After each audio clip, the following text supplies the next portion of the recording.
दोस्तों, ये कहानी उन तमाम लड़कियों की है जो अपनी आंखों में ढेर सारे सपने और अपने पापा की इज्जत लिए बड़े शहर में काम की तलाश में आती हैं। क्या वाकई में ये सब हम लड़कों की तरह ही इतना आसान होता है? क्या क्या सहना पड़ता है उनको और खुद को कैसे मजबूत बनाती हैं ये लड़कियां? आइए जानते हैं मीत की कहानी में। सलोनी के सपने बहुत बड़े हैं। कुछ सालों से पापा का काम उतना अच्छा नहीं चल रहा। पता नहीं उसकी आगे की पढ़ाई हो भी पाएगी या नहीं।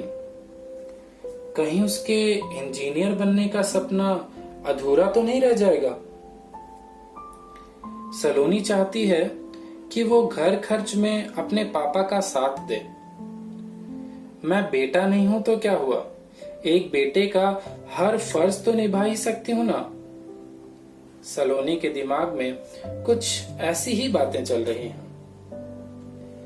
तभी उसके पापा कहते हैं, बेटा मुझे तुम्हारे दिल्ली जाकर पढ़ने से कोई दिक्कत नहीं है। बस आजकल का जो माहौल है तुम्हें तो पता ही है, कैसी कैसी खबरें आती हैं। बस यही सोचकर डर लगता है। बाकी मैं कल तुम्हारे ताऊ जी से भी इस बारे में बात करता हूं, फिर देखते हैं। सलोनी के पापा चाहते हैं कि वो अपनी बेटी को अपने पैरों पर खड़ा होता हुआ देखें। उन्होंने आज तक अपनी बेटी को एक लड़के से कम नहीं समझा। बैंक में अकाउंट खुलवाना, बिजली का बिल भरना, मोबाइल का रिचार्ज करवाना या घर में कोई भी छोटा मोटा काम करवाना हो तो वो सलोनी ही किया करती है। आज भी याद है कि जब मैंने 10वीं में पहली बार जीन्स पहनी थी तो कैसे कैसे पापा ने पूरी पंचायत के सामने मेरे हक के लिए अपनी बात रखी थी। सबने यहां तक कह दिया था कि इसने अपनी बेटी को कुछ ज्यादा ही आजादी दे रखी है। अगले दिन शाम को जब पिताजी ताऊ जी के घर से लौटे तो वो मायूस होकर बैठ गए। सलोनी के बार बार पूछने पर उन्होंने कहा कि ताऊ जी हमारे इस फैसले के खिलाफ है। वो नहीं चाहते कि हम तुम्हें बाहर पढ़ने भेजें। उन्होंने यहां तक कह दिया है कि अगर तुम बाहर पढ़ने गई तो वो मुझसे कोई रिश्ता नहीं रखेंगे। और ये कहकर वो रोने लगे। पर अगले दिन जब वो सुबह पढ़ाई कर रही थी तो उसके पापा ने कहा कि भले कोई उनसे रिश्ता रखे या ना रखे, तुम जाओगी पढ़ने और इंजीनियर बनकर वापस आओगी। मुझे तुम पर पूरा भरोसा है बेटी।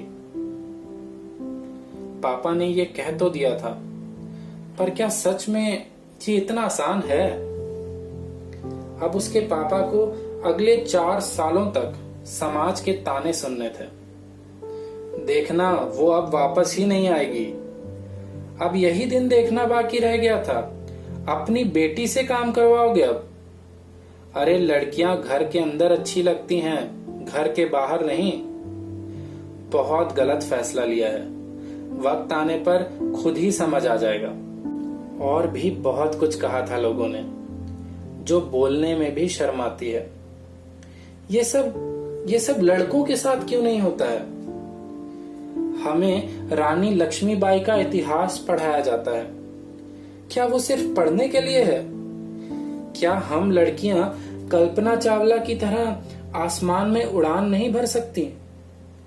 क्या हमारी जिंदगी सिर्फ घर की रसोई तक ही सीमित है? दोस्तों, इस समाज में लोग तो बहुत कुछ बोलते हैं। समझदारी इसी में है कि उन बातों में से अपने काम की बातें अपने साथ लें और आगे बढ़ जाएं। सलोनी ने भी ऐसा ही किया। समाज के तानों को नजरअंदाज करते हुए आज वो इंजीनियर बन चुकी है। दिल्ली में वो नौकरी करती है और एक बहुत अच्छी सैलरी उसके अकाउंट में हर महीने आती है। अपने मम्मी पापा को उसने अपने पास बुला लिया है। 3 महीने पहले जब वो गांव गई थी तो अचानक ताऊ जी से मुलाकात हो गई।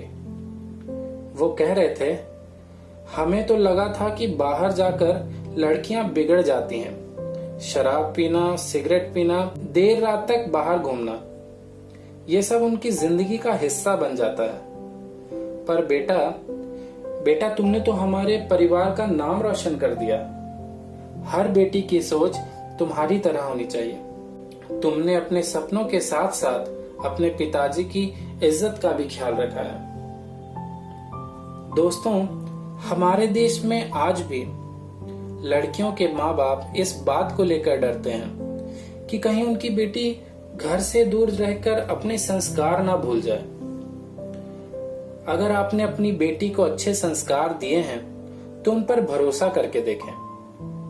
जो औरत एक बेटे को जन्म देकर देश का राजा बनने के काबिल बना सकती है, वो माँ अपनी बेटी को भी इस काबिल बनाने का हौसला रखती है। आज के दौर में तो लड़कियां हर जगह लड़कों से आगे चल रही हैं, वो भी कंधे से कंधा मिलाकर। और तो और अपने सपने अपने पैरों पर खड़े होकर पूरे कर रही हैं। ये कहानी सुनकर हमें अपनी सोच को बदलना चाहिए। अब समय पहले जैसा नहीं रहा। लड़कियों के सपनों को पूरा करने में उनका साथ दें। आइए इस नए समाज को और आगे लेकर जाएं। मिलेंगे अगले शुक्रवार को एक और प्यारी सी कहानी के साथ। तब तक के लिए गुड नाइट, शुभ रात्रि, शब्बा खैर।